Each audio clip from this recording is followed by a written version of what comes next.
Hello everyone, welcome to मेहनती बच्चे। This is साक्षी अग्रवाल। सो आज आप इकोनॉमिक्स से कुछ और टॉपिक्स डिस्कस करांगे। ओके, जो भी इकोनॉमिक्स का मेन पार्ट है वो ਤੁਹਾਨੂੰ मैं सारा कवर करवा रही ਹਾਂ। सो स्टार्ट करते हैं। देखो, सब तो पहला ਆਪਾਂ ਗੱਲ ਕਰਦੇ ਹਾਂ currency the.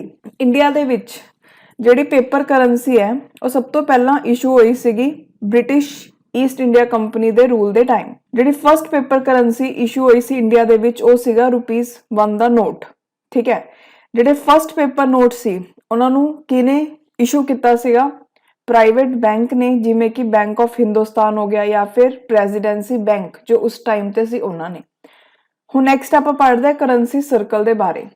After 1861 act, government of India had monopoly to issue paper notes in India. 1861 act ਤੋਂ ਬਾਅਦ ਗਵਰਨਮੈਂਟ ਆਫ ਇੰਡੀਆ ਕੋਲ ਇਹ ਅਧਿਕਾਰ ਆ ਗਿਆ ਸੀਗਾ ਕਿ ਉਹ ਪੇਪਰ ਨੋਟਸ ਨੂੰ ਇਸ਼ੂ ਕਰ ਸਕਦੇ ਇੰਡੀਆ ਦੇ ਵਿੱਚ। ਬਟ ਲੈਕ ਆਫ ਮੋਬਿਲਿਟੀ ਕਰਕੇ, ਲੈਕ ਆਫ ਡਿਵੈਲਪਮੈਂਟ ਕਰਕੇ ਤੇ ਲੈਕ ਆਫ ਐਜੂਕੇਸ਼ਨ ਕਰਕੇ ਜਿਹੜੇ ਮੇਜਰ ਇਸ਼ੂ ਸੀਗਾ ਉਹ ਕੀ ਸੀਗਾ ਕਿ ਇਹ ਜਿਹੜੇ ਨੋਟਸ ਇਹਨਾਂ ਦੀ ਰਿਡਮਪਸ਼ਨ ਨਹੀਂ ਹੋ ਪਾ ਰਹੀ ਸੀ। ਓਕੇ, ਫਿਰ ਉਹ ਤੋਂ ਬਾਅਦ ਸੈਕਸ਼ਨ 22 ਆਇਆ ਆਰਬੀਆਈ ਐਕਟ 1934 ਦਾ, ਜਿਹਨੇ ਕੀ ਪ੍ਰੋਵਾਈਡ ਕੀਤਾ ਕਿ ਜਿਹੜਾ ਆਰਬੀਆਈ ਹੈ ਉਹਦੇ ਕੋਲ ਅਥਾਰਟੀ ਹੈ ਕਿ ਉਹ ਇਸ਼ੂ ਕਰੇ ਬੈਂਕ ਨੋਟਸ ਸਾਰੀ ਡਿਨੋਮੀਨੇਸ਼ਨਸ ਦੇ। ਡਿਨੋਮੀਨੇਸ਼ਨ ਮਤਲਬ ਜਿਵੇਂ 10 ਹੋ ਗਿਆ, 20 ਹੋ ਗਿਆ, ਅਲੱਗ-ਅਲੱਗ ਕੈਟਾਗਰੀਜ਼ ਦਾ। 50 ਦਾ ਨੋਟ ਹੋ ਗਿਆ, ਠੀਕ ਹੈ ਉਹਨੇ। ਸੋ 1 ਅਪ੍ਰੈਲ 1935 ਦੇ ਵਿੱਚ ਜਿਹੜੀ ਕਿ ਕਰੰਸੀ ਦਾ ਫੰਕਸ਼ਨ ਸੀਗਾ ਉਹ ਕੰਟਰੋਲਰ ਆਫ ਕਰੰਸੀ ਤੋਂ ਆਰਬੀਆਈ ਨੂੰ ਦੇ ਦਿੱਤਾ ਗਿਆ। ਓਕੇ, ਉਸ ਤੋਂ ਬਾਅਦ ਨੈਕਸਟ ਹੈ ਡੈਸੀਮਲਾਈਜੇਸ਼ਨ ਆਫ ਕੁਆਇਨੇਜ। ਇਹ ਵਾਲਾ ਬਹੁਤ ਇੰਪੋਰਟੈਂਟ ਟੌਪਿਕ ਹੈ, ਤੁਸੀਂ ਪੇਪਰਾਂ 'ਚ ਇਹਦੇ ਉੱਪਰ ਕੁਐਸਚਨ ਵੀ ਦੇਖਿਆ ਹੋਊਗਾ।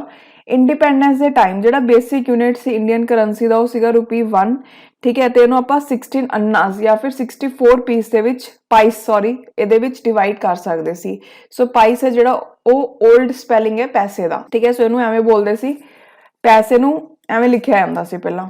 ਠੀਕ ਹੈ, ਦੇਖੋ ਜਿਹੜੇ 16 ਅੰਨਾ ਜਾਂ ਫਿਰ 64 ਪਾਈ ਸਟਰਕਚਰ ਹੈ ਉਹ 1957 ਤੱਕ ਰਿਹਾ। ਉਹ ਤੋਂ ਬਾਅਦ ਕੁਆਇਨੇਜ ਦੀ ਡੈਸੀਮਲਾਈਜੇਸ਼ਨ ਹੋ ਗਈ। ਸੋ ਜਿਹੜੇ ਸਪੈਲਿੰਗ ਸੀ ਪਾਈਸ ਦੇ ਉਹ ਚੇਂਜ ਹੋ ਗਏ, ਐਵੇਂ ਪੈਸਾ ਤੇ ₹1 ਹੈ ਉਹਨੂੰ 100 ਪੈਸੇ ਦੇ ਵਿੱਚ ਡਿਵਾਈਡ ਕੀਤਾ ਗਿਆ। ਪਹਿਲਾਂ ਕਿੰਨਾ ਹੁੰਦਾ ਸੀ? ਜਿਹੜਾ ₹1 ਹੁੰਦਾ ਸੀ ਪਹਿਲਾ ਟਾਈਮ ਤੇ ਉਹ ਕਿਹਦੇ ਕੋਲ ਹੁੰਦਾ ਸੀ? 64 ਪਾਈਸ ਤੇ ਜਾਂ ਫਿਰ 16 ਅੰਨਾ ਦੇ। ਬਟ 1957 ਤੋਂ ਬਾਅਦ ਜਿਹੜਾ ਪਾਈਸ ਆ ਉਹਨੂੰ ਪੈਸਾ ਦੇ ਵਿੱਚ ਕਨਵਰਟ ਕੀਤਾ ਗਿਆ ਤੇ ₹1 ਹੈ ਜਿਹੜਾ ਉਹ ਕਿਹਦੇ ਕੋਲ ਹੋ ਗਿਆ? 100 ਪੈਸੇ ਦੇ। ਓਕੇ, ਸੋ ਇਹਨੂੰ ਕੀ ਬੋਲਦੇ ਆਪਾਂ? ਡੈਸੀਮਲਾਈਜੇਸ਼ਨ ਆਫ ਕੁਆਇਨੇਜ ਤੇ 1957 ਚ ਹੋਈ। ਜਿਹੜਾ 100th ਪਾਰਟ ਹੈ ਰੁਪਏ ਦਾ ਉਹਨੂੰ ਆਪਾਂ ਕੀ ਬੋਲਣ ਲੱਗੇ? ਨया ਪੈਸਾ। ਤੇ ਨया ਜਿਹੜਾ ਉਹਨੂੰ ਫਿਰ ਡ੍ਰੌਪ ਕਰ ਦਿੱਤਾ ਗਿਆ 1964 ਦੇ ਵਿੱਚ, ਜਿਹੜੀ ਨया ਟਰਮ ਹੈ। ਉਹ ਤੋਂ ਬਾਅਦ next signature on currency notes under section 22 of RBI act. RBI ਕੋਲ ਹੀ ਸੋਲ ਅਥਾਰਟੀ ਹੈ ਕਿ ਉਹ ਇਸ਼ੂ ਕਰੇ ਕਰੰਸੀ ਨੋਟਸ ਅਲੱਗ-ਅਲੱਗ ਡਿਨੋਮੀਨੇਸ਼ਨ ਦੇ ₹1 ਨੋਟ ਨੂੰ ਛੱਡ ਕੇ। ਠੀਕ ਹੈ, ਸੋ ਕਹਿਣ ਦਾ ਮਤਲਬ ਕੀ ਹੈ ਕਿ ਸੈਕਸ਼ਨ 22 ਹੈ ਜਿਹੜਾ ਆਰਬੀਆਈ ਐਕਟ ਦਾ, ਉਹਦੇ ਵਿੱਚ ਕੀ ਗੱਲ ਕਹੀ ਗਈ ਹੈ ਕਿ ਆਰਬੀਆਈ ਕੋਲ ਪਾਵਰ ਹੈ ਕਿ ਉਹ ਸਾਰੇ ਕਰੰਸੀ ਨੋਟਸ ਨੂੰ ਇਸ਼ੂ ਕਰ ਸਕਦੇ ਆ ₹1 ਦੇ ਨੋਟ ਨੂੰ ਛੱਡ ਕੇ। ਠੀਕ ਹੈ, ਤੇ ਜਿਹੜੇ ਕਰੰਸੀ ਨੋਟਸ ਦੇ ਉੱਪਰ ਸਿਗਨੇਚਰ ਹੁੰਦੇ ਆ ਉਹ ਕਿਹਦੇ ਹੁੰਦੇ ਆ? ਆਰਬੀਆਈ ਗਵਰਨਰ ਦੇ। ਜਿਹੜਾ ₹1 ਦਾ ਨੋਟ ਹੈ ਉਹਨੂੰ ਮਿਨਿਸਟਰੀ ਆਫ ਫਾਈਨਾਂਸ ਦੇ ਦੁਆਰਾ ਇਸ਼ੂ ਕੀਤਾ ਜਾਂਦਾ ਹੈ ਤੇ ਉਹਦੇ ਉੱਪਰ ਸਿਗਨੇਚਰ ਹੁੰਦੇ ਆ ਫਾਈਨਾਂਸ ਸੈਕਟਰੀ ਦਾ। Very important point. ਤੇ ਡੈਸੀਮਲਾਈਜੇਸ਼ਨ ਕਦੋਂ ਹੋਈ ਇਹ ਵੀ ਯਾਦ ਰੱਖਿਓ, ਉਹ ਵੀ ਇੰਪੋਰਟੈਂਟ ਹੈ। ਉਹ ਤੋਂ ਬਾਅਦ ਨੈਕਸਟ ਹੈ printing press in India for bank notes. So note press CNP Nashik Maharashtra established in 1928। ਇਹ ਫਸਟ ਪ੍ਰਿੰਟਿੰਗ ਪ੍ਰੈਸ ਸੀਗੀ ਜਿਹਨੇ ਕਿ ਬੈਂਕ ਨੋਟਸ ਨੂੰ ਪ੍ਰਿੰਟ ਕੀਤਾ ਇੰਡੀਆ ਦੇ ਵਿੱਚ। ਓਕੇ, ਉਸ ਤੋਂ ਬਾਅਦ ਹੁਣ ਆਪਾਂ ਪੜ੍ਹਦੇ ਹਾਂ Bhim and Bhim 2.0। So Bharat interface for money, ਇਹਦੀ ਫੁੱਲ ਫਾਰਮ ਯਾਦ ਰੱਖਿਓ ਭੀਮ ਦੀ। ਇਹ ਮੋਬਾਈਲ ਪੇਮੈਂਟ ਐਪਲੀਕੇਸ਼ਨ ਹੈ ਜਿਹੜੀ ਕਿ ਬੇਸਡ ਹੈ ਐਨਪੀਸੀਆਈ ਦੇ ਯੂਨੀਫਾਈਡ ਪੇਮੈਂਟ ਇੰਟਰਫੇਸ ਦੇ ਉੱਪਰ। ਜਿਹੜੀ ਭੀਮ ਉਹਨੂੰ ਡਿਵੈਲਪ ਕੀਤਾ national payment corporation of India, that is NPCI ਨੇ। ਇਹਨੂੰ ਲਾਂਚ ਕੀਤਾ ਗਿਆ ਸੀ 2016 ਦੇ ਵਿੱਚ। ਠੀਕ ਹੈ, ਨਿਊ ਤੇ ਮੋਡੀਫਾਈਡ ਵਰਜ਼ਨ ਆਇਆ ਫਿਰ ਭਾਰਤ ਇੰਟਰਫੇਸ ਦਾ ਮਨੀ ਲਈ, ਜਿਹਨੂੰ ਆਪਾਂ ਕੀ ਬੋਲਦੇ ਹਾਂ? ਭੀਮ 2.0। ਪੇਪਰ 'ਚ ਇਹ ਵੀ ਕੁਐਸਚਨ ਆਇਆ ਸੀ ਵੀ ਰੀਸੈਂਟ ਹੁਣ ਕਿਹੜਾ ਵਰਜ਼ਨ ਯੂਜ਼ ਹੋ ਰਿਹਾ ਭੀਮ ਦਾ? ਭੀਮ 2.0। ਓਕੇ, ਸੋ ਇਹਨੂੰ ਲਾਂਚ ਕੀਤਾ ਗਿਆ under ministry of electronics and information technology. Bhim 2.0 ਦੇ ਵਿੱਚ ਜਿਹੜਾ ਐਗਜ਼ਿਸਟਿੰਗ ਕੈਪ ਹੈ 20,000 ਦਾ ਉਹਨੂੰ ਇਨਕਰੀਜ਼ ਕੀਤਾ ਗਿਆ 1 ਲੱਖ। ਠੀਕ ਹੈ, ਅਲੱਗ-ਅਲੱਗ ਮਰਚੈਂਟਸ ਤੋਂ। ਉਹ ਤੋਂ ਬਾਅਦ next merchant discount rate, that is MDR। ਇਹ ਵੀ ਬਹੁਤ ਵਾਰ ਪੇਪਰ 'ਚ ਪੁੱਛ ਚੁੱਕੇ ਕਿ ਇਹਦਾ ਕੀ ਮਤਲਬ ਹੈ। ਸੋ ਜਿਹੜਾ MDR ਹੈ ਉਹ ਕੀ ਹੁੰਦਾ? ਕੋਸਟ ਜਿਹੜਾ ਕਿ ਇੱਕ ਮਰਚੈਂਟ ਬੈਂਕ ਨੂੰ ਪੇ ਕਰਦਾ ਹੈ ਕਿ ਉਹ ਪੇਮੈਂਟ ਨੂੰ ਅਸੈਪਟ ਕਰ ਰਿਹਾ ਡਿਜੀਟਲ ਮੀਨਸ ਤੋਂ ਆਪਣੇ ਕਸਟਮਰਸ ਤੋਂ। ਠੀਕ ਹੈ, ਜਿਹੜਾ MDR ਹੈ ਉਹਨੂੰ ਟ੍ਰਾਂਜੈਕਸ਼ਨ ਡਿਸਕਾਊਂਟ ਰੇਟ ਵੀ ਬੋਲਦੇ हैं, ਦੈਟ ਇਜ਼ TDR। ਓਕੇ, ਜਿਹੜਾ MDR ਹੈ ਉਹ ਯੂਜ਼ਰ ਫੀ ਚਾਰਜ ਹੈ ਜਿਹੜਾ ਕਿ ਬੈਂਕ ਦੁਆਰਾ ਲਿੱਤਾ ਜਾਂਦਾ ਹੈ ਮਰਚੈਂਟਸ ਤੋਂ, ਕਿਉਂਕਿ ਬੈਂਕ ਹੈ ਜਿਹੜਾ ਉਹਨਾਂ ਨੂੰ ਫੈਸਿਲਿਟੀ ਪ੍ਰੋਵਾਈਡ ਕਰ ਰਿਹਾ ਨਾ ਕਾਰਡ ਦੀ ਜਾਂ ਫਿਰ ਡਿਜੀਟਲ ਟ੍ਰਾਂਜੈਕਸ਼ਨ ਦੀ। ਸੋ ਗਵਰਨਮੈਂਟ ਨੇ MDR ਨੂੰ ਕਾਫੀ ਜਗ੍ਹਾ ਤੋਂ ਹਟਾਤਾ ਲਾਰਜ ਰਿਟੇਲਰਸ ਲਈ, ਤੇ ਹੁਣ ਉਹ ਲਾਰਜ ਰਿਟੇਲਰਸ ਹੈ ਜਿਹੜੇ ਉਹ ਲੋ ਕਾਸਟ ਡਿਜੀਟਲ ਪੇਮੈਂਟ ਜਿਵੇਂ ਭੀਮ UPI QR ਕੋਡ ਆਧਾਰ ਪੇ ਵਗੈਰਾ ਯੂਜ਼ ਕਰ ਰਹੇ ਨੇ। ਓਕੇ, ਦੇਖੋ ਫਸਟ ਬੈਂਕ ਹੈ ਜਿਹੜਾ ਇੰਡੀਆ ਦਾ ਉਹਨੂੰ ਕੀ ਬੋਲਦੇ ਬੈਂਕ ਆਫ ਹਿੰਦੁਸਤਾਨ, ਤੇ 1770 ਦੇ ਵਿੱਚ ਐਸਟੈਬਲਿਸ਼ ਕੀਤਾ ਗਿਆ ਸੀ ਉਹਨੂੰ। ਨੈਕਸਟ ਆਪਣੇ ਕੋਲ ਹੈ ਇੰਪੀਰੀਅਲ ਬੈਂਕ ਆਫ ਇੰਡੀਆ। 1921 ਦੇ ਵਿੱਚ 3 ਪ੍ਰੈਜ਼ੀਡੈਂਸੀ ਬੈਂਕਸ ਹੈ ਜਿਹੜੇ ਉਹਨਾਂ ਨੂੰ ਇਕੱਠਾ ਕੀਤਾ ਗਿਆ ਤਾਂ ਕਿ ਇੰਪੀਰੀਅਲ ਬੈਂਕ ਆਫ ਇੰਡੀਆ ਨੂੰ ਬਣਾਇਆ ਜਾਵੇ। 1955 ਦੇ ਵਿੱਚ ਜਿਹੜਾ ਇੰਪੀਰੀਅਲ ਬੈਂਕ ਹੈ ਉਹਨੂੰ ਨੈਸ਼ਨਲਾਈਜ਼ ਕੀਤਾ ਗਿਆ ਤੇ ਉਹਦਾ ਨਾਮ ਕੀ ਰੱਖਿਆ ਗਿਆ state bank of India, that is SBI। ਸੋ ਜਿਹੜਾ SBI ਹੈ 올ਡੈਸਟ ਬੈਂਕ ਹੈ ਇੰਡੀਆ ਦਾ, ਯਾਦ ਰੱਖਿਓ। ਤੇ ਇਹਦਾ ਪਹਿਲਾ ਨਾਮ ਕੀ ਹੁੰਦਾ ਸੀ ਇੰਪੀਰੀਅਲ ਬੈਂਕ ਆਫ ਇੰਡੀਆ। ਬਹੁਤ ਸਾਰੇ ਐਗਜ਼ਾਮਸ 'ਚ ਪੇਪਰ ਕੁਐਸਚਨ ਆ ਚੁੱਕਾ। ਫਸਟ ਬੈਂਕਸ ਓਨਡ ਮੈਨੇਜ ਬਾਈ ਇੰਡੀਅਨਸ। ਦੇਖੋ ਫਸਟ ਬੈਂਕ ਜਿਹੜਾ ਕਿ ਮੈਨੇਜ ਕੀਤਾ ਇੰਡੀਅਨਸ ਨੇ ਉਹ ਕਿਹੜਾ ਸੀ? Punjab national bank. ਇਹਨੂੰ ਲਾਹੌਰ ਦੇ ਵਿੱਚ ਐਸਟੈਬਲਿਸ਼ ਕੀਤਾ ਗਿਆ 1895 ਦੇ ਵਿੱਚ, ਤੇ PNB ਹੈ ਜਿਹੜਾ one of the largest bank ਹੈ ਇੰਡੀਆ ਦੇ ਵਿੱਚ। ਠੀਕ ਹੈ, ਜਿਹੜਾ ਫਸਟ ਇੰਡੀਅਨ ਕਮਰਸ਼ੀਅਲ ਬੈਂਕ ਸੀਗਾ ਜਿਹਨੂੰ ਕਿ ਵੋਲੀ ਓਨਡ ਤੇ ਮੈਨੇਜ ਇੰਡੀਅਨਸ ਦੁਆਰਾ ਕੀਤਾ ਜਾਂਦਾ ਸੀ ਉਹ ਸੀਗਾ ਸੈਂਟਰਲ ਬੈਂਕ ਆਫ ਇੰਡੀਆ।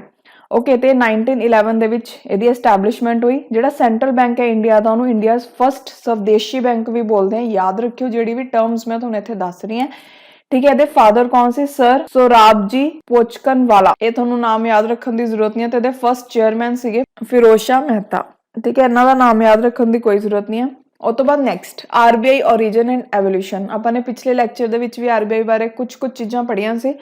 ਹੁਣ ਥੋੜੀ ਜਿਹੀ ਹੋਰ ਚੀਜ਼ਾਂ ਮੈਂ ਤੁਹਾਨੂੰ ਪੜਾਉਣਾ ਚਾਹੁੰਦੀ ਹਾਂ ਬਿਕੋਜ਼ RBI ਬਹੁਤ ਇੰਪੋਰਟੈਂਟ ਹੈ from examination point of view. So ਦੇਖੋ RBI ਦੀ ਐਸਟੈਬਲਿਸ਼ਮੈਂਟ ਤੋਂ ਪਹਿਲਾਂ ਜਿਹੜੇ ਫੰਕਸ਼ਨ ਸੀਗੇ ਸੈਂਟਰਲ ਬੈਂਕ ਦੇ ਉਹ ਇੰਪੀਰੀਅਲ ਬੈਂਕ ਆਫ ਇੰਡੀਆ ਦੁਆਰਾ ਕੀਤਾ ਜਾ ਰਿਹਾ ਸੀ, ਜਿਹਨੂੰ ਕਿ ਹੁਣ ਆਪਾਂ SBI ਦੇ ਨਾਮ ਤੋਂ ਜਾਣਦੇ ਹਾਂ। RBI ਦੇ ਆਪਰੇਸ਼ਨ ਸਟਾਰਟ ਹੋਏ 1 ਅਪ੍ਰੈਲ 1935 ਤੋਂ, ਤੇ ਇਹਨੂੰ ਐਸਟੈਬਲਿਸ਼ ਕੀਤਾ ਗਿਆ RBI ਐਕਟ 1934 ਦੇ ਨਾਲ। ਠੀਕ ਹੈ, ਸੋ ਇਸ ਲਈ ਇਹ ਇੱਕ ਸਟੈਚੂਟਰੀ ਬੋਡੀ ਹੈ। ਆਪਾਂ ਨੇ ਪੜਿਆ ਸੀਗਾ ਕਿ ਉਹ ਬੋਡੀਜ਼ ਜਿਨ੍ਹਾਂ ਨੂੰ ਕਿ ਐਕਟਸ ਦੇ ਨਾਲ ਬਣਾਇਆ ਜਾਂਦਾ ਉਹ ਕਿਹੜੀ ਬੋਡੀਜ਼ ਹੁੰਦੀਆਂ ਨੇ? Statutory bodies. ਓਕੇ, ਸੋ SBI ਵੀ ਸਟੈਚੂਟਰੀ ਬੋਡੀ ਹੈ ਬਿਕੋਜ਼ SBI ਐਕਟ 1955 ਦੇ ਨਾਲ ਉਹਨੂੰ ਬਣਾਇਆ ਗਿਆ।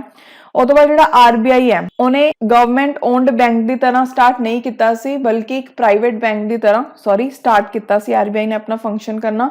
ਇੰਡੀਪੈਂਡੈਂਸ ਤੋਂ ਬਾਅਦ ਜਿਹੜਾ ਗਵਰਨਮੈਂਟ ਉਹਨਾਂ ਨੇ ਪਾਸ ਕੀਤਾ RBI ਐਕਟ 1948। ਠੀਕ ਹੈ, ਤੇ ਫਿਰ ਉਹਦੇ ਨਾਲ ਜਿਹੜਾ RBI ਹੈ ਉਹ ਪ੍ਰਾਈਵੇਟ ਸਟੇਕ ਹੋਲਡਰਸ ਤੋਂ ਗਵਰਨਮੈਂਟ ਨੂੰ ਚਲਾ ਗਿਆ। ਓਕੇ, ਸੋ ਜਿਹੜੀ ਨੈਸ਼ਨਲਾਈਜੇਸ਼ਨ ਹੈ RBI ਦੀ ਉਹ ਕਦੋਂ ਹੋਈ? 1949 ਦੇ ਵਿੱਚ। ਓਕੇ, ਯਾਨੀ ਕਿ 1 ਜਨਵਰੀ 1949 ਤੋਂ ਜਿਹੜਾ RBI ਹੈ ਉਹਨੇ ਐਕਟ ਕੀਤਾ as a government owned bank. Okay, ਉਹ ਤੋਂ ਬਾਅਦ ਨੈਕਸਟ ਪ੍ਰਾਇੋਰਿਟੀ ਸੈਕਟਰ ਲੈਂਡਿੰਗ। ਹੁਣ ਦੇਖੋ ਜਿਹੜੇ ਬੈਂਕਸ ਹੈ ਨਾ ਉਹਨਾਂ ਉੱਪਰ ਕੁਛ ਨਾ ਕੁਛ ਐਵੇਂ ਰਿਸਟ੍ਰਿਕਸ਼ਨ ਕਹਿ ਸਕਦੇ ਹੋ ਲਗਾਈ ਜਾਂਦੀ ਹੈ, ਕੰਡੀਸ਼ਨ ਲਗਾਈ ਜਾਂਦੀ ਹੈ, ਰਿਸਟ੍ਰਿਕਸ਼ਨ ਵੀ ਨਹੀਂ ਬੋਲਾਂਗੇ, ਕੰਡੀਸ਼ਨ ਲਗਾਈ ਜਾਂਦੀ ਹੈ ਕਿ ਉਹਨਾਂ ਨੇ ਕੁਝ ਪਾਰਟ ਹੈ ਜਿਹੜਾ ਫੰਡ ਦਾ ਉਹ ਸਪੈਸੀਫਿਕ ਸੈਕਟਰਸ ਲਈ ਰੱਖਣਾ ਹੈ। ਠੀਕ ਹੈ, ਸੋ ਪੇਪਰ 'ਚ ਇਹ ਪੁੱਛਿਆ ਜਾਂਦਾ ਵੀ ਕਿਹੜੇ ਸੈਕਟਰਸ ਹੈ ਜਿਹੜੇ ਉਹ ਪ੍ਰਾਇੋਰਟੀ ਸੈਕਟਰ ਲੈਂਡਿੰਗ ਦੇ ਵਿੱਚ ਆਉਂਦੇ ਨੇ। ਸੋ ਸਾਰੇ ਸੈਕਟਰਸ ਦੇਖਦੇ ਹਾਂ। ਸਭ ਤੋਂ ਪਹਿਲਾਂ ਆਪਾਂ ਦੇਖਦੇ ਹਾਂ ਪ੍ਰਾਇੋਰਟੀ ਸੈਕਟਰ ਲੈਂਡਿੰਗ ਕੀ ਹੈ। ਇੱਕ ਰੋਲ ਹੈ ਜਿਹਨੂੰ ਕਿ ਐਕਸਰਸਾਈਜ਼ ਕੀਤਾ ਜਾਂਦਾ RBI ਦੇ ਦੁਆਰਾ, ਮਤਲਬ RBI ਅਦਰ ਬੈਂਕਸ ਨੂੰ ਇਨਸਟਰਕਸ਼ਨ ਦਿੰਦਾ ਹੈ ਕਿ ਤੁਸੀਂ ਕੁਝ ਫੰਡਸ ਹੈ ਜਿਹੜੇ ਉਹ ਡੈਡੀਕੇਟ ਕਰੋਗੇ ਸਪੈਸੀਫਿਕ ਸੈਕਟਰਸ ਲਈ, ਜਿਵੇਂ ਕਿ ਐਗਰੀਕਲਚਰ ਸੈਕਟਰ ਹੋ ਗਿਆ ਜਾਂ ਏਡ ਐਕਟੀਵਿਟੀਜ਼ ਹੋ ਗਿਆ, ਮਤਲਬ ਐਗਰੀਕਲਚਰ ਦੇ ਨਾਲ ਰਿਲੇਟਡ ਜਿਹੜੀ ਐਕਟੀਵਿਟੀਜ਼ ਹੁੰਦੀਆਂ, education, housing, food for poor population. ਹੁਣ ਇਹਦੇ ਵਿੱਚ ਕਿਹੜੇ ਆਉਂਦੇ ਆ ਦੇਖੋ, ਸਮਾਲ ਐਂਡ ਮਾਰਜਨਲ ਫਾਰਮਰਸ ਬੈਨੀਫਿਸ਼ਰੀਜ਼ ਜਿਹੜੀ ਕਿ NRLM ਜਾਂ NULM ਦੇ ਅੰਦਰ ਹੈ। ਠੀਕ ਹੈ, ਵੀਕਰ ਸੈਕਸ਼ਨ ਜਿਵੇਂ ਕਿ ਸ਼ਡਿਊਲ ਕਾਸਟ ਹੋ ਗਏ, ਸ਼ਡਿਊਲ ਟ੍ਰਾਈਬਸ ਜਾਂ women, beneficiaries of differential rate of interest, then self-help groups, distressed farmers, in that too non-institutional lenders, person with disability, minority communities, agriculture, micro small medium enterprises, housing, renewable energy, social infrastructure, education, startup. Okay, so next monetary policy of RBI। So monetary policy ਦਾ ਮਤਲਬ ਕੀ ਹੁੰਦਾ ਹੈ? ਉਹ ਸਾਰੇ operations ਜਿਨ੍ਹਾਂ ਨੂੰ ਕਿ ਯੂਜ਼ ਕੀਤਾ ਜਾਂਦਾ ਹੈ ਮਨੀ ਦੀ ਸਪਲਾਈ ਨੂੰ ਇਕਨੋਮੀ ਦੇ ਵਿੱਚ ਕੰਟਰੋਲ ਕਰਨ ਦੇ ਲਈ, ਉਹਨਾਂ ਆਪਾਂ ਬੋਲਦੇ ਹਾਂ ਮੋਨੇਟਰੀ ਆਪਰੇਸ਼ਨਸ ਜਾਂ ਮੋਨੇਟਰੀ ਪਾਲਿਸੀ ਬੋਲ ਸਕਦੇ। ਉਹ ਪਾਲਿਸੀ ਜਿਹੜੀ ਅਪਣਾਈ ਜਾਂਦੀ ਹੈ ਮਨੀ ਸਪਲਾਈ ਨੂੰ ਕੰਟਰੋਲ ਕਰਨ ਦੇ ਲਈ। ਠੀਕ ਹੈ, ਜਿਹੜੀ RBI ਹੈ ਉਹ ਆਪਣੀ ਮੋਨੇਟਰੀ ਪਾਲਿਸੀ ਨੂੰ ਰਿਵਿਊ ਕਰਦਾ ਹਰੇਕ 2 ਮਹੀਨਿਆਂ ਤੋਂ ਬਾਅਦ। ਸੋ ਯਾਨੀ ਕਿ 6 ਵਾਰ ਸਾਲ ਦੇ ਵਿੱਚ ਮੋਨੇਟਰੀ ਪਾਲਿਸੀ ਨੂੰ ਰਿਵਿਊ ਕੀਤਾ ਜਾਂਦਾ ਹੈ। ओके सो जो आरबीआई इंप्लीमेंट करता मॉनेटरी पॉलिसी किदे नाल open market operation bank rate policy CRR SLR reserve system credit control policy या फिर मॉरल परसुएशन। नेक्स्ट अपने को है ऑब्जेक्टिव्स ऑफ मॉनेटरी पॉलिसी।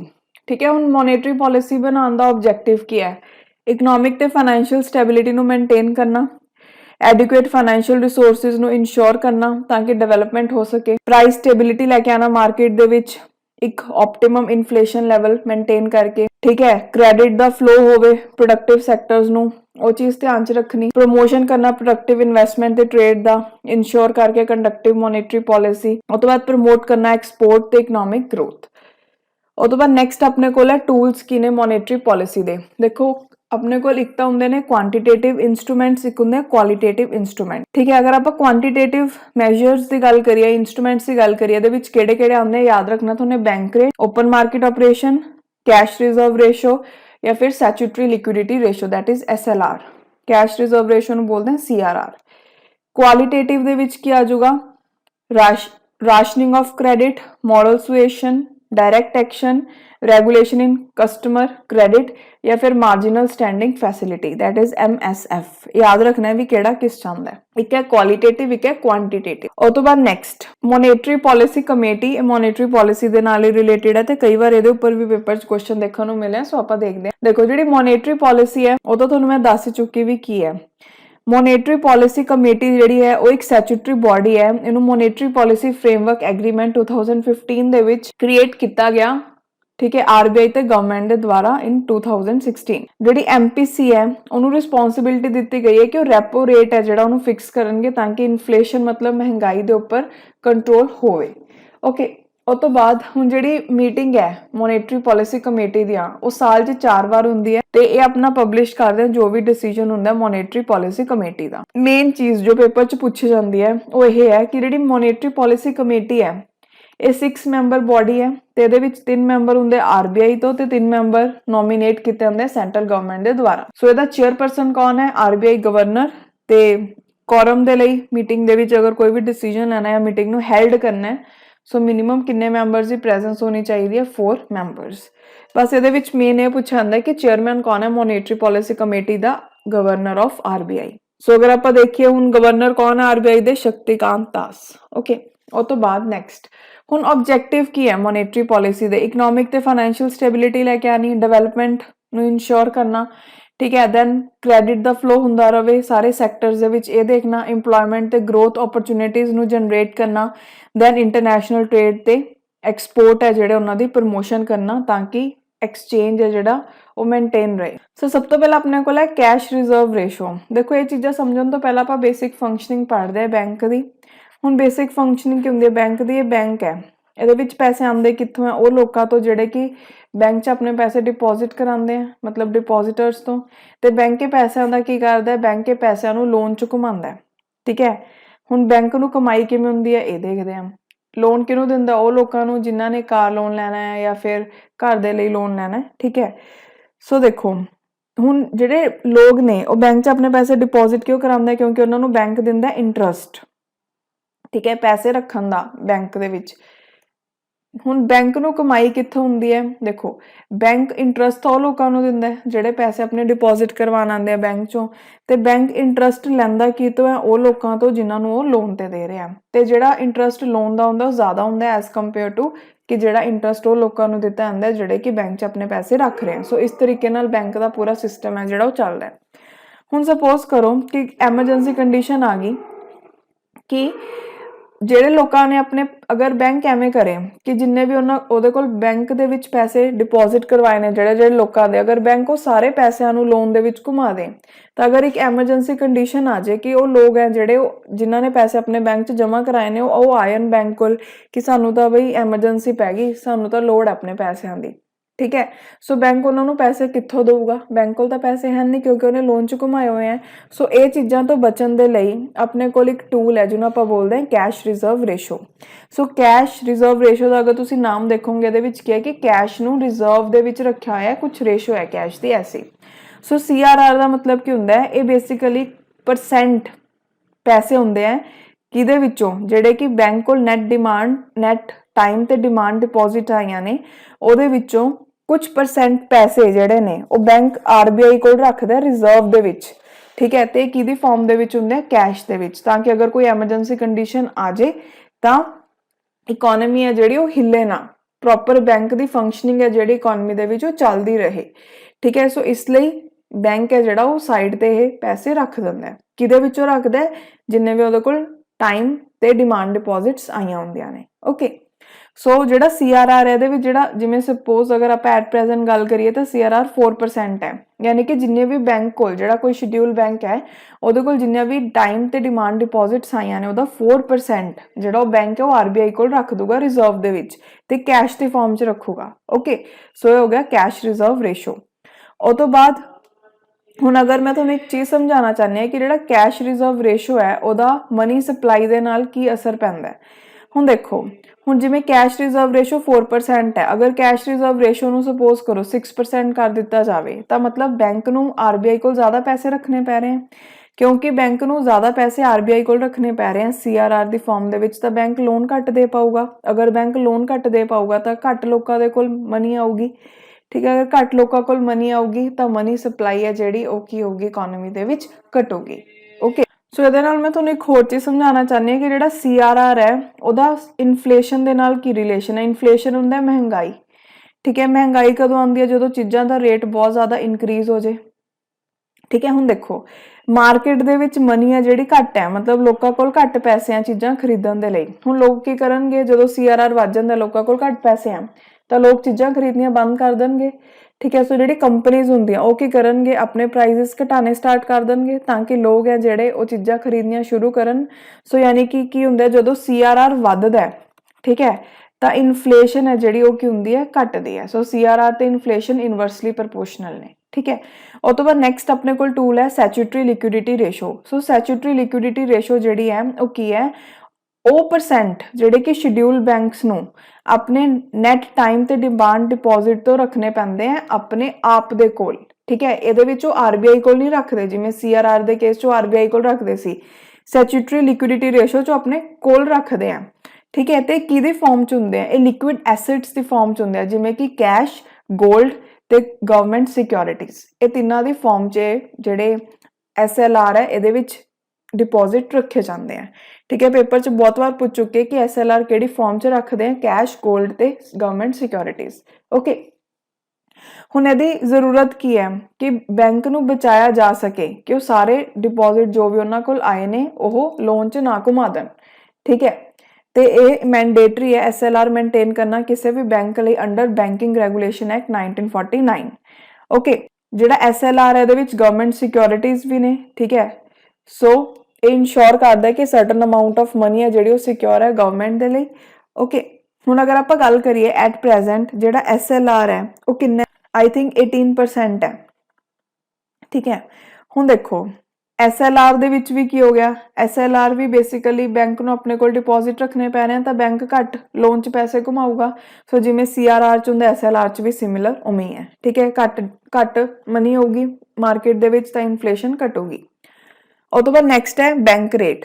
ਹੁਣ ਬੈਂਕ ਰੇਟ ਕੀ ਹੁੰਦਾ, ਉਹ ਰੇਟ ਜਿਹਦੇ ਵਿੱਚ ਜਿਹੜਾ ਆਰਬੀਆਈ ਹੈ ਉਹ ਲੌਂਗ ਟਰਮ ਲੋਨ ਦਿੰਦਾ ਹੈ ਆਪਣੇ ਕਲਾਇੰਟਸ ਨੂੰ। ਸੋ ਆਰਬੀਆਈ ਦਾ ਕਲਾਇੰਟ ਕੌਣ ਹੁੰਦਾ, ਬੈਂਕਸ, ਠੀਕ ਹੈ, ਜਾਂ ਫਿਰ ਗਵਰਨਮੈਂਟ ਆਫ ਇੰਡੀਆ ਜਾਂ ਫਿਰ ਫਾਈਨੈਂਸ਼ੀਅਲ ਇੰਸਟੀਟਿਊਸ਼ਨਸ, ਸਟੇਟ ਗਵਰਨਮੈਂਟਸ, ਠੀਕ ਹੈ। ਸੋ ਕਹਿੰਦੇ ਆ ਬੈਂਕ ਰੇਟ, ਮਤਲਬ ਉਹ ਰੇਟ ਆਫ ਇੰਟਰਸਟ ਤੇ ਮੈਂ ਤੁਹਾਨੂੰ ਪਹਿਲਾਂ ਬੇਸਿਕ ਕੀ ਸਮਝਾਇਆ ਸੀ ਕਿ ਜਿਹੜਾ ਬੈਂਕ ਹੈ ਜਦੋਂ ਲੋਨ ਦਿੰਦਾ ਹੈ ਤਾਂ ਉਹਦੇ ਉੱਪਰ ਉਹ ਕੁਝ ਇੰਟਰਸਟ ਲਗਾਉਂਦਾ ਤਾਂ ਕਿ ਉਹਨੂੰ ਕਮਾਈ ਹੋਵੇ। ਸੋ ਬੈਂਕ ਰੇਟ ਕੀ ਹੁੰਦਾ, ਉਹ ਰੇਟ ਆਫ ਇੰਟਰਸਟ ਜੋ ਕਿ ਆਰਬੀਆਈ ਦੇ ਦੁਆਰਾ ਲਗਾਇਆ ਜਾਂਦਾ ਹੈ ਉਹਨਾਂ ਦੇ ਉੱਪਰ ਜਿਹਨੂੰ ਕਿ ਉਹ ਲੋਨ ਦੇ ਰਿਹਾ। ਹੁਣ ਕਿਹਨੂੰ ਲੋਨ ਦੇ ਸਕਦਾ ਹੈ, ਗਵਰਨਮੈਂਟ ਆਫ ਇੰਡੀਆ ਨੂੰ, ਸਟੇਟ ਗਵਰਨਮੈਂਟ ਨੂੰ, ਬੈਂਕਸ ਨੂੰ, ਫਾਈਨੈਂਸ਼ੀਅਲ ਇੰਸਟੀਟਿਊਟਸ ਨੂੰ ਜਾਂ ਫਿਰ ਕੋਆਪਰੇਟਿਵ ਬੈਂਕਸ ਨੂੰ, ਠੀਕ ਹੈ। ਸੋ ਅਗਰ ਬੈਂਕ ਰੇਟ ਇਨਕਰੀਜ਼ ਹੋਊਗਾ ਇਹਦਾ ਮਤਲਬ ਕੀ ਹੈ ਕਿ ਜਿਹੜਾ ਆਰਬੀਆਈ ਹੈ ਉਹ ਟਾਈਟ ਕਰ ਰਿਹਾ ਪਾਲਿਸੀ ਨੂੰ, ਯਾਨੀ ਕਿ ਉਹ ਮਾਰਕੀਟ ਦੇ ਵਿੱਚੋਂ ਮਨੀ ਨੂੰ ਘਟਾ ਰਿਹਾ ਕਿਉਂਕਿ ਇੰਟਰਸਟ ਬੈਂਕ ਨੂੰ ਜ਼ਿਆਦਾ ਦੇਣਾ ਪਊਗਾ ਤਾਂ ਬੈਂਕ ਲੋਨ ਘੱਟ ਦੇ ਪਾਣਗੇ, ਠੀਕ ਹੈ। ਕਿਉਂਕਿ ਬੈਂਕ ਨੇ ਅਗਰ ਆਰਬੀਆਈ ਨੂੰ ਜ਼ਿਆਦਾ ਇੰਟਰਸਟ ਪੇ ਕੀਤਾ ਤਾਂ ਬੈਂਕ ਖੁਦ ਵੀ ਤਾਂ ਆਪਣੇ ਲੋਨ ਤੇ ਜ਼ਿਆਦਾ ਇੰਟਰਸਟ ਲੈਣਗੇ ਲੋਕਾਂ ਤੋਂ। ਲੋਕਾਂ ਕੋਲ ਇੰਨੇ ਪੈਸੇ ਹੋਣੇ ਨਹੀਂ ਕਿ ਉਹ ਇੰਨੇ ਇੰਟਰਸਟ ਤੇ ਲੋਨ ਲੈ ਪਾਣ, ਸੋ ਉਹ ਲੋਨ ਲੈਣਗੇ ਨਹੀਂ। ਸੋ ਜਿਹੜਾ ਮਨੀ ਹੈ ਮਾਰਕੀਟ ਦੇ ਵਿੱਚ ਉਹ ਕੀ ਹੋਊਗੀ, ਘਟੂਗੀ। ਆ ਦੇਖੋ ਇੱਥੇ ਲਿਖਿਆ ਵੀ ਹੋਇਆ ਕਿ ਅਗਰ ਬੈਂਕ ਰੇਟ ਵਧੂਗਾ ਤਾਂ ਆਰਬੀਆਈ ਤੋਂ ਪੈਸੇ ਲੈਣੇ मुश्किल होणगे। ठीक है, सो बैंक है जिहड़े ਉਹ आरबीआई तो पैसे नहीं लैणगे, सो ਇਹਦੇ ਨਾਲ ਜਿਹੜੀ ਮਨੀ ਸਪਲਾਈ ਹੈ ਉਹ ਘਟੂਗੀ। ओके, सो ਜਿਹੜਾ आरबीआई है ਉਹ बैंक रेट ਨੂੰ एज ए पेनल्टी यूज करदा है अगर कोई भी बैंक है ਜਿਹੜਾ ਉਹ ਵਾਇਓਲੇਸ਼ਨ करे आरबीआई ਦੇ डायरैक्टिव्स ਦੀ। ओके, ਉਹ ਤੋਂ ਬਾਅਦ ਨੈਕਸਟ ਆਪਾਂ ਗੱਲ ਕਰੀਏ, देखो ਹੁਣ ਰੈਪੋ ਰੇਟ ਕੀ ਹੁੰਦਾ ਹੈ, ਉਹ ਰੇਟ ਜਿਹਦੇ ਵਿੱਚ ਜਿਹੜੇ ਕਮਰਸ਼ੀਅਲ ਬੈਂਕ ਨੇ ਉਹ ਆਰਬੀਆਈ ਤੋਂ ਪੈਸੇ ਲੈਂਦੇ ਨੇ, ਬੈਂਕ ਰੇਟ ਦੇ ਵਿੱਚ ਉਹ ਲੌਂਗ ਟਰਮ ਲਈ ਲੈ ਰਹੇ ਸੀ। ਠੀਕ ਹੈ, ਰੈਪੋ ਰੇਟ ਦੇ ਵਿੱਚ ਉਹ ਸ਼ਾਰਟ ਟਰਮ ਲਈ ਲੈਂਦੇ ਨੇ, ਇਹ ਯਾਦ ਰੱਖਿਓ। ਤੇ ਇਹਦੇ ਵਿੱਚ ਕਮਰਸ਼ੀਅਲ ਬੈਂਕਸ ਹੈ ਜਿਹੜੇ ਉਹ ਲੈਂਦੇ ਨੇ ਪੈਸੇ ਆਰਬੀਆਈ ਤੋਂ। ਠੀਕ ਹੈ, ਤੇ ਉਹ ਪੈਸੇ ਕਿਵੇਂ ਲੈਂਦੇ ਨੇ, ਇਹਦੇ ਵਿੱਚ ਉਹ ਬੈਂਕ ਨੂੰ ਬਦਲੇ ਚ ਕੀ, ਆਰਬੀਆਈ ਨੂੰ ਬਦਲੇ ਚ ਕੀ ਦਿੰਦੇ ਨੇ, ਜਿਹੜੇ ਕਮਰਸ਼ੀਅਲ ਬੈਂਕਸ ਨੇ ਉਹ ਆਰਬੀਆਈ ਨੂੰ ਬਦਲੇ ਚ ਦੇ ਵਿੱਚ ਆਪਣੀ ਗਵਰਨਮੈਂਟ ਸਿਕਿਉਰਿਟੀ ਜਾਂ ਫਿਰ ਟ੍ਰੈਜਰ ਬਿੱਲ ਹੈ ਜਿਹੜੇ ਉਹ ਦੇ ਦਿੰਦੇ ਨੇ। ਠੀਕ ਹੈ, ਸੋ ਐਵੇਂ ਕਰਕੇ ਉਹ ਪੈਸੇ ਆ ਜਿਹੜੇ ਉਹ ਲੈ ਲੈਂਦੇ ਨੇ ਆਰਬੀਆਈ ਤੋਂ। ਸੋ ਅਗਰ ਰੈਪੋ ਰੇਟ ਵਧੂਗਾ ਤਾਂ ਜਿਹੜੀ ਆਰਬੀਆਈ ਤੋਂ ਬੋਰੋਇੰਗ ਹੈ ਉਹ ਐਕਸਪੈਂਸਿਵ ਹੋਊਗੀ, ਬੈਂਕ ਘੱਟ ਪੈਸੇ ਲੈ ਪਾਣਗੇ ਆਰਬੀਆਈ ਤੋਂ। ਸੋ ਜਿਹੜਾ ਕ੍ਰੈਡਿਟ ਹੈ ਮਾਰਕੀਟ ਦੇ ਵਿੱਚ, ਮਨੀ ਸਪਲਾਈ ਹੈ ਸੌਰੀ ਜਿਹੜੀ ਮਾਰਕੀਟ ਦੇ ਵਿੱਚ ਉਹ ਕੀ ਹੋਊਗੀ, ਘਟੂਗੀ। ਠੀਕ ਹੈ, ਉਹ ਤੋਂ ਬਾਅਦ ਅਗਰ ਰੈਪੋ ਰੇਟ ਘਟੂਗਾ ਤਾਂ ਆਰਬੀਆਈ ਤੋਂ ਬੈਂਕ ਜ਼ਿਆਦਾ ਪੈਸੇ ਲੈ ਪਾਣਗੇ।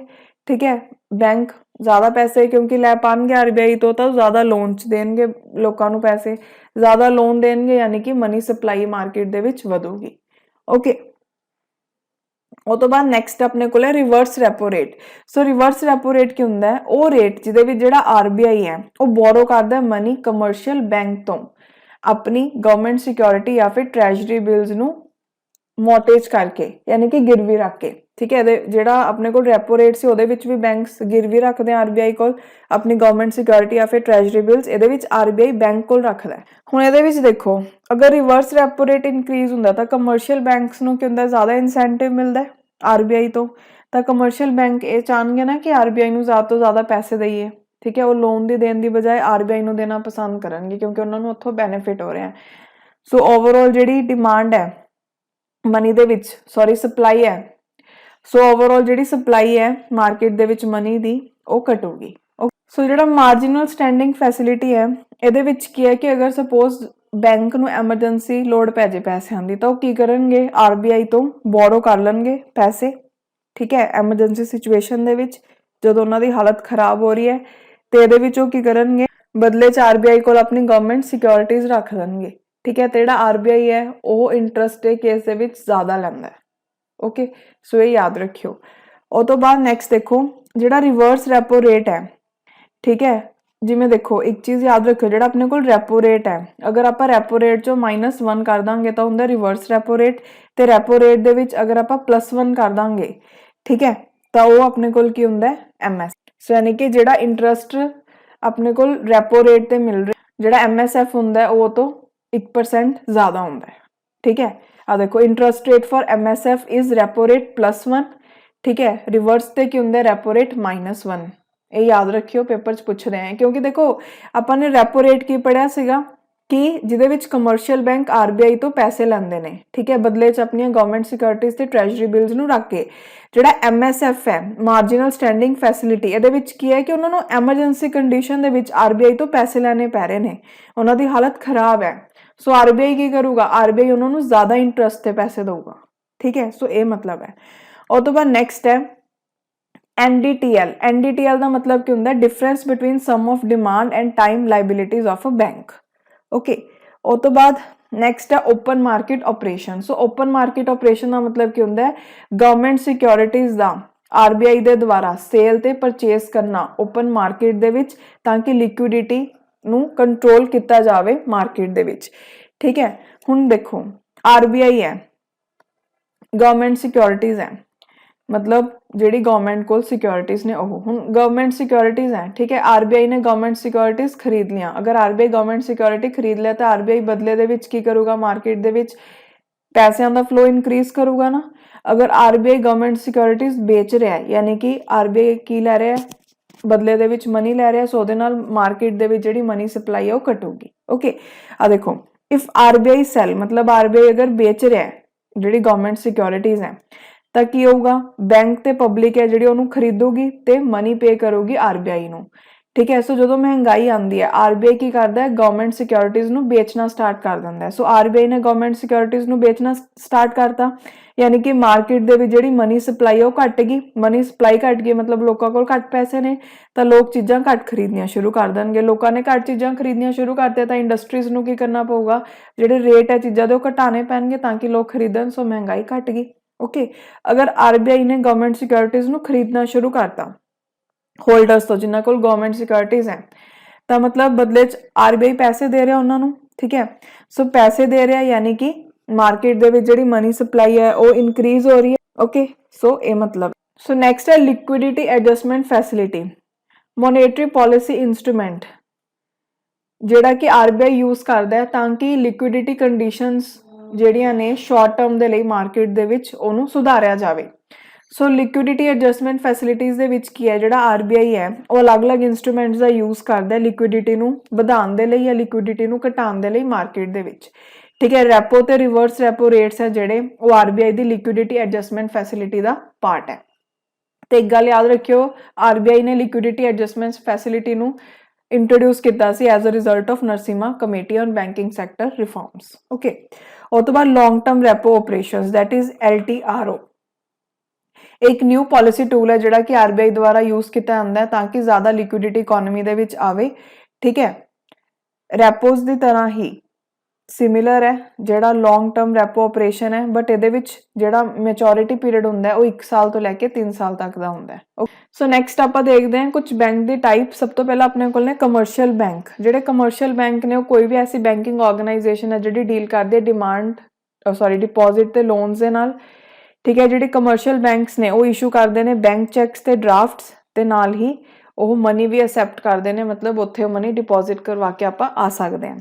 जिहड़े कमर्शियल बैंक होंदे ने वो मनी लैंडर्स की तरह भी एक्ट करते हैं, ठीक है। लोन्स वगैरह प्रोवाइड करते हैं, यानी कि कमर्शियल बैंक है जिहड़े वो डिपॉजिट अकाउंट्स जिवें कि current account, saving account, time deposit account है जिहड़ा मतलब आप कमर्शियल बैंक दे विचों जाके बना सकते हैं, ठीक है। ਜਿਹੜੇ ਇਹ ਇੰਸਟੀट्यूट्स ने मीनस ਜਿਹੜੇ कमर्शियल बैंक ने ਉਹਨਾਂ ਨੂੰ प्रॉफिट मेकिंग ਦੇ ਲਈ ਵੀ ਚਲਾਇਆ ਜਾਂਦਾ ਹੈ ਤੇ ਗਰੁੱਪ ਆਫ ਇੰਡੀਵਿਜੂਅਲਸ ਇਹਨਾਂ ਨੂੰ ਸੰਭਾਲਦੇ ਆ। ਇਹ ਅਲੱਗ-ਅਲੱਗ ਸੈਕਟਰਸ ਨੂੰ ਰੂਰਲ ਤੋਂ ਲੈ ਕੇ ਅਰਬਨ ਤੱਕ ਮਨੀ ਪ੍ਰੋਵਾਈਡ ਕਰਦੇ ਆ, ਠੀਕ ਹੈ। ਜਿਹੜੇ ਇਹ ਬੈਂਕਸ ਹੁੰਦੇ ਨੇ ਇਹ ਕੰਸੈਸ਼ਨਲ ਇੰਟਰਸਟ ਰੇਟਸ ਨਹੀਂ ਚਾਰਜ ਕਰਦੇ ਜਦ ਤੱਕ ਕਿ ਆਰਬੀਆਈ ਇਹਨਾਂ ਨੂੰ ਨਹੀਂ ਕਰਦਾ। ਪਬਲਿਕ ਡਿਪੋਜ਼ਿਟਸ ਹੈ ਜਿਹੜੇ ਉਹ ਮੇਨ ਸੋਰਸ ਹੁੰਦੇ ਆ ਕਿ ਇਹ ਬੈਂਕਸ ਨੂੰ ਪੈਸੇ ਉੱਥੋਂ ਬਣਦੇ ਆ ਜਿਹੜੇ ਕਿ ਲੋਕ ਆਪਣੇ ਪੈਸੇ ਡਿਪੋਜ਼ਿਟ ਕਰਵਾ ਕੇ ਜਾਂਦੇ ਆ ਬੈਂਕ ਦੇ ਵਿੱਚ, ਠੀਕ ਹੈ। ਜਿਹੜੇ ਬੈਂਕਸ ਹੁੰਦੇ ਇਹਨਾਂ ਦਾ ਇੱਕ ਯੂਨੀਫਾਈਡ ਸਟਰਕਚਰ ਹੁੰਦਾ ਤੇ ਇਹਨਾਂ ਨੂੰ ਗਵਰਨਮੈਂਟ, ਸਟੇਟ ਤੇ ਪ੍ਰਾਈਵੇਟ ਐਂਟੀਟੀ ਦੁਆਰਾ ਓਨ ਕੀਤਾ ਜਾਂਦਾ ਹੈ। ਓਕੇ, ਉਹ ਤੋਂ ਬਾਅਦ ਨੈਕਸਟ ਹੈ ਪਬਲਿਕ ਸੈਕਟਰ ਬੈਂਕਸ। ਇਹ ਉਹ ਬੈਂਕਸ ਨੇ ਜਿਹਦੇ ਵਿੱਚ ਮੈਜੋਰਿਟੀ ਆਫ ਸਟੇਕ ਹੋਲਡਰ ਹੈ ਜਿਹੜਾ ਉਹ ਕੀ ਹੈ ਕਿਹਦਾ ਗਵਰਨਮੈਂਟ ਦਾ, ਮਤਲਬ ਗਵਰਨਮੈਂਟ ਨੇ ਜ਼ਿਆਦਾ ਹੋਲਡ ਕੀਤਾ ਹੋਇਆ ਉਹ ਬੈਂਕ ਤੇ, ਠੀਕ ਹੈ। ਮਤਲਬ 100% ਤੋਂ 60% ਹੋਲਡ ਹੈ ਜਿਹੜਾ ਸਪੋਜ਼ ਉਹ ਗਵਰਨਮੈਂਟ ਹੈ ਤਾਂ 40% ਪ੍ਰਾਈਵੇਟ ਐਂਟੀਟੀਜ਼ ਕੋਲ ਰਹਿ ਗਿਆ, ਤਾਂ ਇਹ ਵਾਲੇ ਬੈਂਕ ਨੂੰ ਆਪਾਂ ਕੀ ਬੋਲਾਂਗੇ ਪਬਲਿਕ ਬੈਂਕ। ਇਹਦੇ ਐਗਜ਼ਾਮਪਲ ਜਿਵੇਂ SBI ਹੋ ਗਿਆ, ਬੈਂਕ ਆਫ ਇੰਡੀਆ ਹੋ ਗਿਆ, ਕੈਨਰਾ ਬੈਂਕ ਹੋ ਗਿਆ। ਉਹ ਤੋਂ ਬਾਅਦ ਡਿਫਰੈਂਸ਼ੀਏਟਿਡ ਬੈਂਕਸ ਇੰਡੀਆ ਦੇ ਵਿੱਚ ਕਿਹੜੇ-ਕਿਹੜੇ ਨੇ। ਸੋ ਡਿਫਰੈਂਸ਼ੀਏਟਿਡ ਬੈਂਕਸ ਹੈ ਜਿਹੜੇ ਉਹ ਪ੍ਰੋਵਾਈਡ ਕਰਦੇ ਨੇ ਬੈਂਕਿੰਗ ਇੰਸਟੀਟਿਊਸ਼ਨ ਜਿਨ੍ਹਾਂ ਨੂੰ ਕਿ ਆਰਬੀਆਈ ਨੇ ਲਾਇਸੈਂਸ ਦਿੱਤਾ ਹੋਇਆ ਸਪੈਸੀਫਿਕ ਬੈਂਕਿੰਗ ਸਰਵਿਸਿਜ਼ ਤੇ ਪ੍ਰੋਡਕਟਸ ਨੂੰ ਪ੍ਰੋਵਾਈਡ ਕਰਨ ਦੇ ਲਈ, ਠੀਕ ਹੈ। ਇਹਨਾਂ ਦਾ ਮੇਨ ਏਮ ਕੀ ਹੁੰਦਾ ਬੈਂਕਸ ਦਾ ਪ੍ਰਮੋਟ ਕਰਨਾ ਫਾਈਨੈਂਸ਼ੀਅਲ ਇਨਕਲੂਜਨ ਤੇ ਪੇਮੈਂਟ, ਓਕੇ। ਤੇ ਇਹਨਾਂ ਨੂੰ ਲਾਂਚ ਕੀਤਾ ਗਿਆ ਸੀ 2015 ਦੇ ਵਿੱਚ। ਹੁਣ ਇਹਦੇ ਵਿੱਚ ਕਿਹੜੇ-ਕਿਹੜੇ ਨੇ small finance bank, India post payment bank, local area bank, payment bank, wholesale banking ਜਾਂ ਰੀਜਨਲ ਰੂਰਲ ਬੈਂਕ, ਉਹ ਸਭ ਇਹਦੇ ਹੀ ਫਾਰਮਸ ਹੈ। ਉਹ ਤੋਂ ਬਾਅਦ ਨੈਕਸਟ ਹੈ ਰੀਜਨਲ ਰੂਰਲ ਬੈਂਕ RRB। ਜਿਹੜੇ RRB ਨੇ ਉਹ ਫਾਈਨੈਂਸ਼ੀਅਲ ਇੰਸਟੀਟਿਊਟਸ ਨੇ ਜਿਹੜੇ ਇੰਸ਼ੋਰ ਕਰਦੇ ਨੇ ਕਿ ਐਡੁਕੇਟ ਕ੍ਰੈਡਿਟ ਹੈ ਜਿਹੜਾ ਉਹ ਅਵੇਲੇਬਲ ਹੋਵੇ ਐਗਰੀਕਲਚਰ ਤੇ ਅਦਰ ਰੂਰਲ ਸੈਕਟਰਸ ਦੇ ਲਈ, ਠੀਕ ਹੈ। ਇਹ ਲੋ ਕੋਸਟ ਇੰਸਟੀਟਿਊਸ਼ਨਸ ਹੈ, ਮਤਲਬ ਜਿਹੜੇ RRBs ਹੈ ਇਹਨਾਂ ਨੂੰ ਸੈਟਅਪ ਕੀਤਾ ਗਿਆ ਸੀ ਨਰਸਿਮਾ ਵਰਕਿੰਗ ਗਰੁੱਪ ਦੀ ਰਿਕਮੈਂਡੇਸ਼ਨ ਦੇ ਉੱਪਰ, ਓਕੇ। ਜਿਹੜਾ ਸੋਰਸ ਇਹਨਾਂ ਦੇ ਫੰਡ ਦਾ ਉਹ ਕੀ ਹੈ ਕਿ ਇਹਨਾਂ ਕੋਲ ਡਿਪੋਜ਼ਿਟਸ ਤੇ ਜਿਹੜੀ ਵੀ ਬੋਰੋ ਕਰਦੇ ਨੇ ਪੈਸੇ ਨਾਬਾਰਡ ਤੋਂ ਉੱਥੋਂ ਇਹ ਆਪਣੇ ਫੰਡਸ ਜਨਰੇਟ ਕਰਦੇ ਨੇ, ਓਕੇ। ਉਹ ਤੋਂ ਬਾਅਦ ਨੈਕਸਟ ਆਪਣੇ ਕੋਲ ਹੈ ਪੇਮੈਂਟ ਬੈਂਕ। ਆਰਬੀਆਈ ਗਾਈਡਲਾਈਨ ਦੇ ਮੁਤਾਬਿਕ ਜਿਹੜੀ ਕਿ 2014 ਦੇ ਵਿੱਚ ਇਸ਼ੂ ਹੋਈਆਂ ਜਿਹੜੇ ਪੇਮੈਂਟ ਬੈਂਕ ਹੈ ਉਹ ਡਿਫਰੈਂਸ਼ੀਏਟਿਡ ਬੈਂਕ ਹੈ ਤੇ ਇਹਨਾਂ ਦਾ ਮੇਨ ਆਬਜੈਕਟਿਵ ਕੀ ਹੈ ਫਾਈਨੈਂਸ਼ੀਅਲ ਇਨਕਲੂਜਨ ਨੂੰ ਇਨਕਰੀਜ਼ ਕਰਨਾ। ਜਿਹੜੇ ਪੇਮੈਂਟ ਬੈਂਕ ਹੈ ਉਹ ਡਿਮਾਂਡ ਡਿਪੋਜ਼ਿਟ ਨੂੰ ਅਸੈਪਟ ਕਰ ਸਕਦੇ ਨੇ, ਠੀਕ ਹੈ, ਸਿਰਫ ਕਰੰਟ ਅਕਾਊਂਟ ਤੇ ਸੇਵਿੰਗ ਅਕਾਊਂਟ ਨੂੰ, ਠੀਕ ਹੈ। ਇਨੀਸ਼ੀਅਲੀ ਇਹਨਾਂ ਨੂੰ ਰਿਸਟ੍ਰਿਕਟ ਕੀਤਾ ਗਿਆ ਸੀਗਾ ਕਿ ਮੈਕਸਿਮਮ ਇਹਨਾਂ ਦਾ ਜਿਹੜਾ ਬੈਲੈਂਸ ਹੋ ਸਕਦਾ ਕਿਸੇ ਵੀ ਕਸਟਮਰ ਦਾ ਉਹ ₹1 ਲੱਖ ਹੋ ਸਕਦਾ, ओके बट परफॉर्मेंस के बेसिस ते आरबीआई इहनूं लिमिट नूं इनक्रीज भी कर सकदा है। ਜਿਹੜੇ बैंक ने ये ऑफर करते हैं पेमेंट रेमिटेंस सर्विसेज, ठीक है, insurance, prepaid payment instruments, then internet banking. Okay तो नैक्सट की है ਜਿਹੜੇ पेमेंट बैंक है वो सबसिडरीज नहीं क्रिएट कर सकते अंडर NBFC बिजनेस। उस तो बाद नैक्सट अपने को नॉन बैंकिंग फाइनैशियल इंस्टीट्यूट्स। सो ਜਿਹੜੇ NBFCs ने वो एक कंपनी है जिन्हों की रजिस्टर किया है कंपनी एक्ट 1956 के तहत, ठीक है, ਤੇ ਇਹ ਵੀ ਇੰਗੇਜ ਨੇ ਲੋਨਸ ਤੇ ਐਡਵਾਂਸਿਸ ਪ੍ਰੋਵਾਈਡ ਕਰਨ ਦੇ ਵਿੱਚ ਜਾਂ ਫਿਰ government securities, bonds, shares, stocks ਜਿਹੜੇ ਕਿ ਇਸ਼ੂ ਕੀਤੇ ਜਾਂਦੇ ਨੇ ਗਵਰਨਮੈਂਟ ਜਾਂ ਫਿਰ ਲੋਕਲ ਅਥਾਰਟੀ ਦੇ ਦੁਆਰਾ। ਹੁਣ ਇਹਦੇ ਵਿੱਚ ਸਭ ਤੋਂ ਪਹਿਲਾਂ ਆਪਣੇ ਕੋਲ ਹੈ export import bank of India, ਜਿਹਦਾ ਫੁੱਲ ਫਾਰਮ ਕੀ ਹੈ ਐਗਜ਼ਿਮ, ਸੌਰੀ ਐਗਜ਼ਿਮ ਦੀ ਫੁੱਲ ਫਾਰਮ ਹੈ export import bank of India. Okay ਜਿਹੜਾ ਐਕਸਿਮ ਹੈ ਉਹ ਐਕਸਪੋਰਟ ਫਾਈਨਾਂਸ ਇੰਸਟੀਟਿਊਟ ਹੈ ਇੰਡੀਆ ਦੇ ਵਿੱਚ, ਇਹਨੂੰ 1982 ਦੇ ਵਿੱਚ ਬਣਾਇਆ ਗਿਆ ਸੀ under export import bank of India act 1981, ਠੀਕ ਹੈ। ਜਿਹੜਾ ਐਗਜ਼ਿਮ ਬੈਂਕ ਹੈ ਉਹ ਇੰਡੀਆ ਦਾ ਲੀਡਿੰਗ ਐਕਸਪੋਰਟ ਫਾਈਨਾਂਸਿੰਗ ਇੰਸਟੀਟਿਊਟ ਹੈ ਜਿਹੜਾ ਕਿ ਇੰਗੇਜ ਕਰਦਾ ਇੰਟੀਗ੍ਰੇਟ ਕਰਨ ਦੇ ਲਈ ਫੋਰਨ ਟ੍ਰੇਡ ਤੇ ਇਨਵੈਸਟਮੈਂਟ ਕੰਟਰੀ ਦੀ ਇਕਨੋਮਿਕ ਗਰੋਥ ਦੇ ਨਾਲ। ਜਿਹੜਾ ਐਗਜ਼ਿਮ ਬੈਂਕ ਹੈ ਉਹ ਵੋਲੀ ਓਨ ਸਬਸਿਡਰੀ ਇੰਡੀਅਨ ਗਵਰਨਮੈਂਟ ਦੀ ਤੇ ਇੰਪੋਰਟੈਂਟ ਗਵਰਨਮੈਂਟ ਆਰਗੇਨਾਈਜੇਸ਼ਨ ਹੈ ਜਿਹੜੀ ਕਿ ਐਕਸਪੋਰਟ ਦੇ ਮਾਮਲੇ ਦੇ ਵਿੱਚ ਕੰਮ ਕਰਦੀ ਹੈ, ठीक है। मतलब ये इंडियन कंपनीज ਨੂੰ ਹੈਲਪ ਕਰਦੇ ਆ ਕਿ ਉਹ ਆਪਣਾ ਬਿਜ਼ਨਸ ਬਾਹਰ ਵੀ ਕਰ ਸਕਣ, ਫੋਰਨ ਕੰਟਰੀਜ਼ ਦੇ ਵਿੱਚ ਕਰ ਸਕਣ। ਸੋ ਕਿਹੜਾ ਬੈਂਕ ਹੈ ਉਹ ਐਗਜ਼ਿਮ ਬੈਂਕ। ਉਹ ਤੋਂ ਬਾਅਦ ਨੈਕਸਟ ਹੈ ਨਾਬਾਰਡ। ਜਿਹੜਾ ਨਾਬਾਰਡ ਆ ਉਹਦੀ ਫੁੱਲ ਫਾਰਮ ਕੀ ਹੈ national bank for agriculture and rural development, बहुत इंपॉर्टेंट फुल फॉर्म है याद रखियो। एक डेवलपमेंट फाइनैशियल इंस्टीट्यूट है ਜਿਹੜਾ ਕਿ ਪ੍ਰੋਵਾਈਡ ਕਰਦਾ ਫਾਈਨਾਂਸ ਐਗਰੀਕਲਚਰ ਤੇ ਰੂਰਲ ਡਿਵੈਲਪਮੈਂਟ ਦੇ ਲਈ। ਇਹਨੂੰ 1982 ਦੇ ਵਿੱਚ ਬਣਾਇਆ ਗਿਆ B ਸੀਵਾਰਮਨ ਕਮੇਟੀ ਦੀ रिकमेंडेशन के उपर। ये सैचुटरी बॉडी है, ठीक है। 1982 ਦੇ ਵਿੱਚ ਨਾਬਾਰਡ एक्ट 1981 ਦੇ ਨਾਲ ਇਹਨੂੰ ਬਣਾਇਆ ਗਿਆ। ਇਹਦਾ ਹੈੱਡਕੁਆਟਰ ਕਿੱਥੇ ਹੈ ਮੁੰਬਈ ਦੇ ਵਿੱਚ। ਫੁੱਲੀ ਇਹਨੂੰ ਗਵਰਨਮੈਂਟ ਨੇ ਓਨ ਕੀਤਾ ਹੋਇਆ ਹੈ, ਓਕੇ। ਤੇ ਕਾਦੇ ਲਈ ਰਿਸਪੌਂਸਿਬਲ ਹੈ ਸਮਾਲ ਇੰਡਸਟਰੀਜ਼, ਕੋਟੇਜ ਇੰਡਸਟਰੀਜ਼ ਤੇ ਵਿਲੇਜ ਤੇ ਰੂਰਲ ਪ੍ਰੋਜੈਕਟਸ ਦੀ ਡਿਵੈਲਪਮੈਂਟ ਦੇ ਲਈ, ਮਤਲਬ ਇਹ ਉਹਨਾਂ ਨੂੰ ਫੰਡਸ ਪ੍ਰੋਵਾਈਡ ਕਰਦੇ ਨੇ। ਉਹ ਤੋਂ ਬਾਅਦ ਨੈਕਸਟ ਹੈ small industries development bank of India, that is SIDBI. SIDBI ਨੂੰ 1990 ਦੇ ਵਿੱਚ ਬਣਾਇਆ ਗਿਆ ਪਾਰਲੀਮੈਂਟ ਦੇ ਐਕਟ ਦੇ ਨਾਲ, ओके। तो एक प्रिंसीपल फाइनैशियल इंस्टीट्यूट है प्रमोट फाइनांस ते डिवेलपमेंट दे लई किहड़े सैक्टर्स लई MSME सैक्टर दे लई ते इन्हां विच कोआर्डिनेशन बनिया रहे वो चीज़ नूं देखदे ने ये, okay. So that's all for today. आपां बाकी दे जिहड़ी चीज़ां ने वो नैक्सट लैक्चर च पढ़ांगे। सो अज लई इन्ना ही। Thank you so much.